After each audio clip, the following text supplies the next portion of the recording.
Hello everyone, welcome to our social science class. Students, let's continue with our map skill series of class 9th social science, in which we were doing the syllabus of term 2. In our previous videos we had done World War I Central and Allied Powers, World War II Axis and Allied Powers, and in our last video we covered the rivers and lakes from the drainage chapter. Today we will do chapter number 4 climate. और देखो बेटा बहुत ही easy है इसका map, क्योंकि इसमें सबसे पहली बात तो आपको ओनली आइडेंटिफिकेशन आने वाली है। आपको लोकेट कुछ भी नहीं करना, आपको लोकेट टीचर करके देंगे, ठीक है।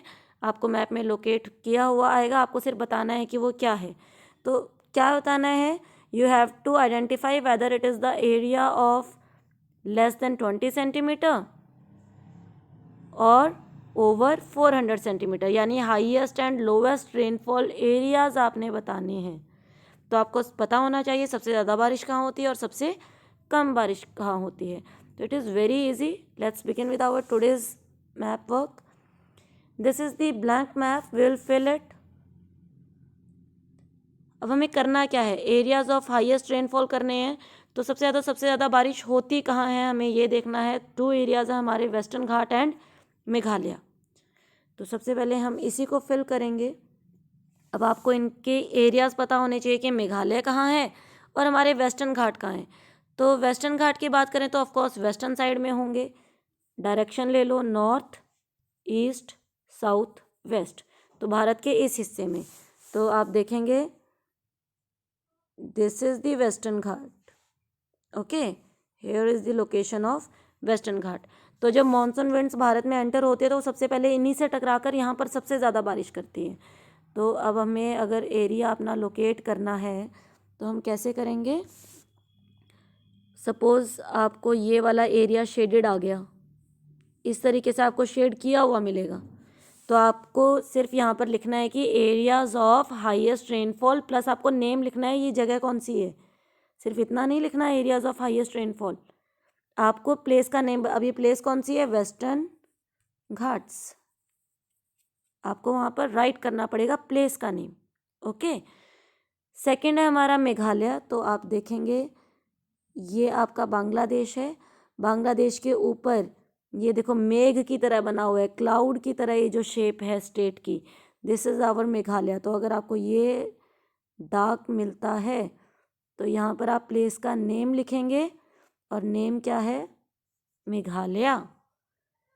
तो आपको इस तरीके से शेडेड एरिया मिलेगा। बेटा आपने बताना है कि वो हाईएस्ट रेनफॉल एरिया है कि लोवेस्ट रेनफॉल एरिया है, प्लस आप उसका नेम लिखेंगे। अब हम आते हैं लोवेस्ट रेनफॉल एरिया पे।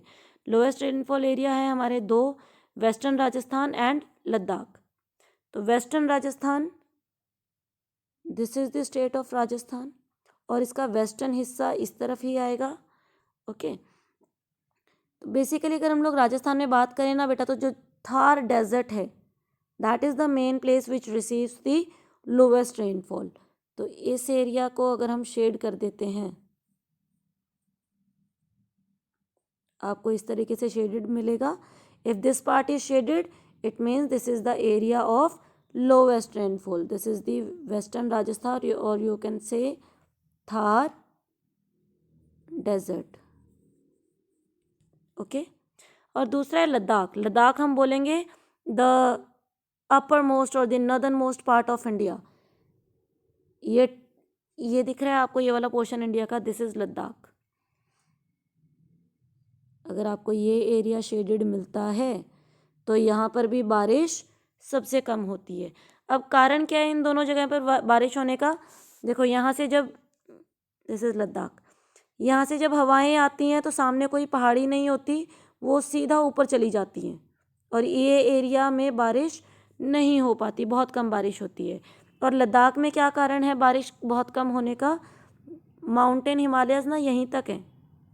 ओके, जो हमारे हिमालयस हैं वो यहाँ हैं, और हम सबको पता है कि यहाँ पर ना हाइयर जो हमारे ग्रेटर हिमालयस है वो है, यानी सबसे ऊंची चोटियाँ हिमालयस की। तो वो इतनी ऊंची है कि वो हवाओं को लद्दाख की तरफ जाने नहीं देती, मानसून विंड्स को, जिसके कारण इस एरिया में बारिश नहीं हो पाती। तो ये हमारा लद्दाख एंड थार डेजर्ट जो है lowest area rainfall, and western Ghat and Meghalayas are the highest rainfall areas. So बस हमारा आज का मैप इतना ही था बेटा। I hope that it is clear to you all. Will continue with the map skill of natural vegetation and wildlife in our next video. Till then, all of you take care and have a good day.